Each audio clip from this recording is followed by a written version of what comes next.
Joining us now, Democratic Congressman Jamie Raskin of Maryland. He sits on the House Judiciary Committee, also the House Oversight Committee. He also teaches law at the American University Law School here in Washington. So, Congressman, what's your reaction, first of all, to today's vote?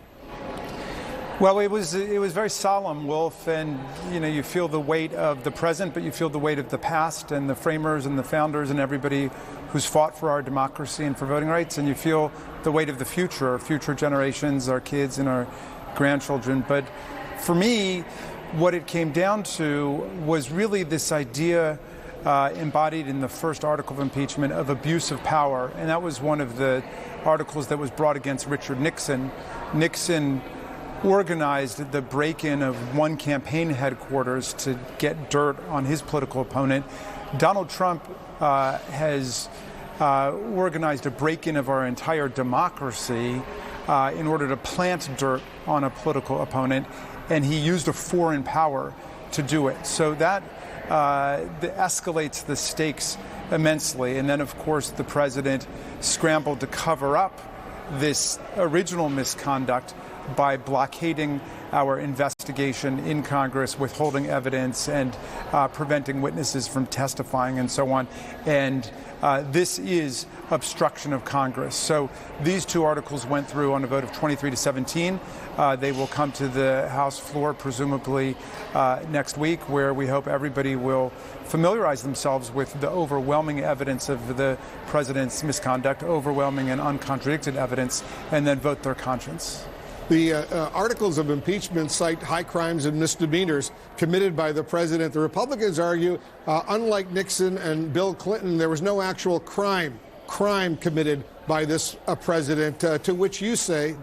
Well, I didn't understand that argument. The Republicans seem to be suggesting that there needs to be a statutory crime in prosecution before there's a constitutional crime in impeachment. And, of course, that is not at all the intent of the framers, and that's not what's happened before. Bill Clinton had not been prosecuted before. Richard Nixon hadn't been prosecuted before. In fact, their whole argument is that, according to Attorney General Barr and the Department of Justice, the president cannot be prosecuted. So on the logic of their argument, the president cannot be prosecuted or indicted while he's in office, and he cannot be impeached until first you show that he's violated a criminal statute. And that's just wrong. That is not the constitutional design. It's never been understood that way by Democrats or Republicans. Constitutional offenses are separate.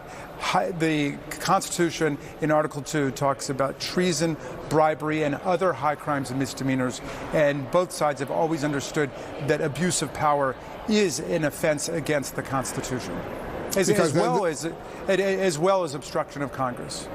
Because they argue that Bill Clinton committed a crime by lying under oath during his testimony before a federal grand jury, and they say that was the crime that was committed. But what I hear you saying is that there was no actual crime committed by this president? Well, no, there was perhaps multiple crimes committed by this president. Bill Clinton had not been prosecuted or indicted for perjury. They just pled the elements of perjury in the article of impeachment. We've pled within our impeachment and in the accompanying report lots of factual evidence that could lead to prosecution of the president later.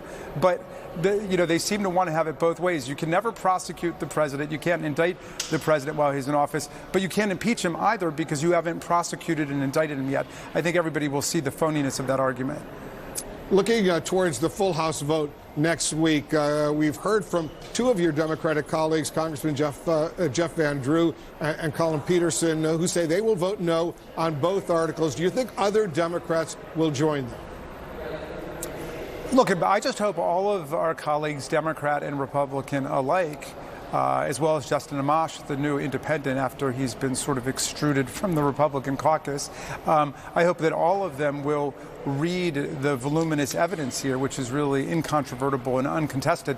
There's no rival factual hypothesis to the president having gone to great pains to shake down a foreign government in order to extract from President Zelensky the promise to make an announcement that the president's rival, Joe Biden, was being investigated. And he also wanted Zelensky to discredit what our intelligence community, the FBI, the CIA, the Senate Committee on Intelligence, everybody has found that it was Russia that attacked our election in 2016, not Ukraine, and yet he wanted Zelensky to come forward to say it wasn't Vladimir Putin, it was Ukraine that had done it. So the evidence points overwhelmingly to that. There's no other rival story out there, which is why the president's private lawyer, Rudy Giuliani, continues to gallivant all around the world in search of conspiracy theories that will further validate other conspiracy theories that have already been debunked and discredited. And Giuliani is just back from a visit to Ukraine, where presumably he was digging up what is obviously described as dirt as far as the Bidens are concerned and the Democrats are concerned. And just within the last hour or so, he was spotted going into the White House. So we're following up on that story as well. You want to make a final point? Well, I would just say, in order to buy the theory that was being advanced by the Republicans in the House Judiciary Committee over the last several days, you would have to believe that Donald Trump is a crusading anti-corruption fighter.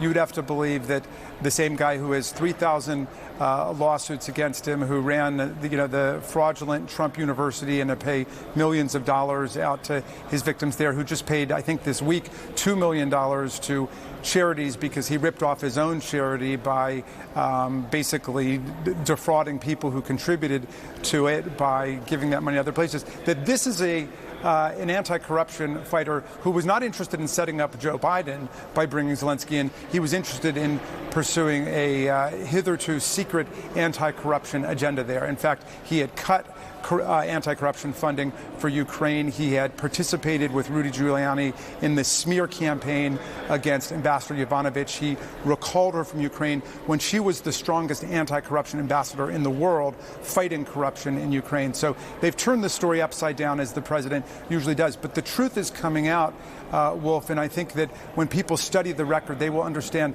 that this president is being charged with 2 high crimes and misdemeanors with overwhelming evidence to support the articles. Congressman J.B. Raskin of Maryland, thanks so much for joining us.